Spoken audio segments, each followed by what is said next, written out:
নির্বাচনী প্রচারণার খবর জানাতে জামালপুর, পটুয়াখালী ও ফেনী থেকে যোগ দিচ্ছেন আমাদের সহকর্মীরা। শুরুতেই চলে যাচ্ছে জামালপুরে আছেন আনোয়ার হোসেন মিন্টু। হ্যাঁ, বর্ষা নির্বাচনের দিনক্ষণ যতই ঘনিয়ে আসছে, প্রার্থীদের প্রচার প্রচারণা আর গণসংযোগে নির্বাচন নিয়ে পুরো জেলায় যেন এক ধরনের উৎসবের আমেজ কিন্তু শুরু হয়েছে। শহরের অলিগলি থেকে শুরু করে গ্রামাঞ্চলের পাড়া মহল্লা পর্যন্ত কিন্তু প্রার্থীদের যে প্রচার প্রচারণা আর গান বাজনায় মুখরিত হয়ে উঠছে। বর্ষা, আপনি জানেন নির্বাচনী যে প্রচার প্রচারণা তার কিন্তু আজ 15 দিন অতিবাহিত হতে যাচ্ছে। সকাল থেকে রাত পর্যন্ত প্রার্থীরা যাচ্ছেন ভোটারদের দ্বারে দ্বারে, রাস্তার মোড়ে করছেন কিন্তু তারা পথসভা, আর মহিলারা করছেন কর্মী সমাবেশ, উঠানো বৈঠক, দিচ্ছেন উন্নয়নের নানা প্রতিশ্রুতি।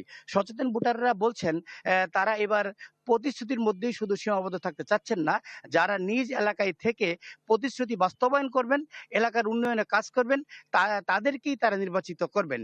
অবশ্য আপনার মাধ্যমে জানিয়ে রাখি, জামালপুর জেলার মোট 5টি আসন রয়েছে।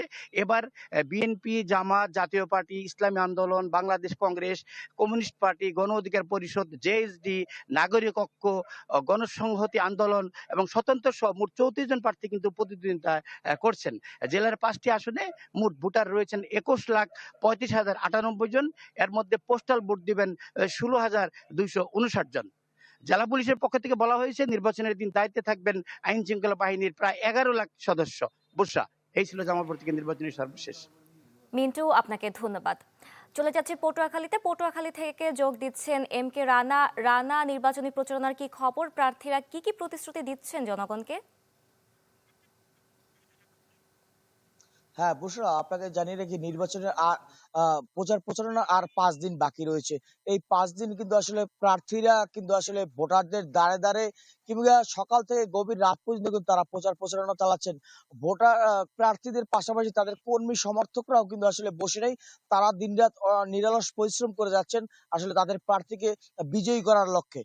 বুশরা, আরেকটু জানিয়ে রাখি, পটুয়াখালী কিন্তু 4টি সংসদীয় আসনে কিন্তু এবার ত্রয়োদশ জাতীয় সংসদ নির্বাচনে যে প্রার্থী রয়েছেন, এই 19 জন প্রার্থী কিন্তু এবারে কেউ কারো থেকে কম অংশে যাচ্ছেন না, কিন্তু আসলে প্রত্যেকেই আসলে আগামী নির্বাচনে জয়ী হলে তারা জনগণের যে কি উন্নয়ন করবেন এবং জনগণের যে সুযোগ সুবিধা কিভাবে বৃদ্ধি করবেন সেই প্রতিশ্রুতি কিন্তু দিচ্ছেন সাধারণ ভোটারদের মাঝে।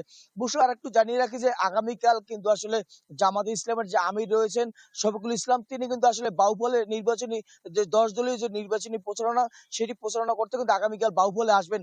এতে কিন্তু বাহুবলে কিন্তু এক ধরনের উৎসবমুখর পরিবেশ বিরাজ করছে। কারণ এই পর্যন্ত আসলে কোন দলীয় প্রধান কিন্তু আসলে বাহুবলে আসছেন এবং বাহুবলে নির্বাচনী প্রচার প্রচারণা চালাবেন। এই পক্ষ থেকে কিন্তু আসলে 10 দলের পক্ষ থেকে কিন্তু আসলে তারা সার্বিক প্রস্তুতি তারা নিয়েছেন। বুঝলো, আর একটু জানিয়ে রাখি যে আসলে পটুয়াখালী 3 যেটি রয়েছে সেটি কিন্তু আসলে বিএনপির স্বতন্ত্র প্রার্থী থাকা কিন্তু সেটিতেও কিন্তু আসলে জমজমাট পরিবেশ বিরাজ করছে। বুঝলো, আগামী ত্রয়োদশ জাতীয় সংসদ নির্বাচনে কিন্তু আসলে পটুয়াখালী প্রায় 16 লক্ষ ভোটার তাদের ভোটাধিকার প্রয়োগ করে আসলে তাদের প্রার্থী নির্বাচিত করবেন। এই ছিল পটুয়াখালী থেকে সর্বশেষ। রানা, আপনাকে ধন্যবাদ। এদিকে ফেনীতে রয়েছেন দিলদার হোসেন। দিলদার, ফেনীর কি অবস্থা নির্বাচনী প্রচারণার? সেখানকার মানুষের মাঝে কেমন উত্তেজনা দেখছেন?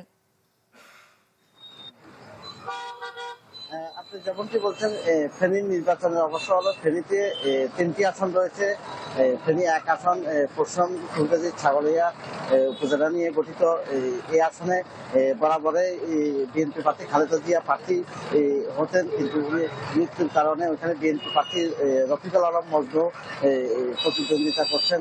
জামাতে ইসলামের প্রার্থী কামাল উদ্দিন প্রার্থী রয়েছেন এখানে জামাতে ইসলামের। পাশাপাশি ফেনী 2 আসনে গত নির্বাচনগুলোতে বিএনপি সহ জামাত অন্যান্য প্রার্থী প্রতিদ্বন্দ্বিতা করলো। এবারে এখানে প্রতিদ্বন্দ্বিতা করছেন 11 দলীয় জোটের প্রার্থী এবি প্রার্থী মুজিবুর রহমান ভূঁইয়া, তিনি এবি পার্টির চেয়ারম্যান। এদিকে বিএনপির প্রতিদ্বন্দ্বিতা করছেন অধ্যাপক জওয়ার আব্দিন ভিপি।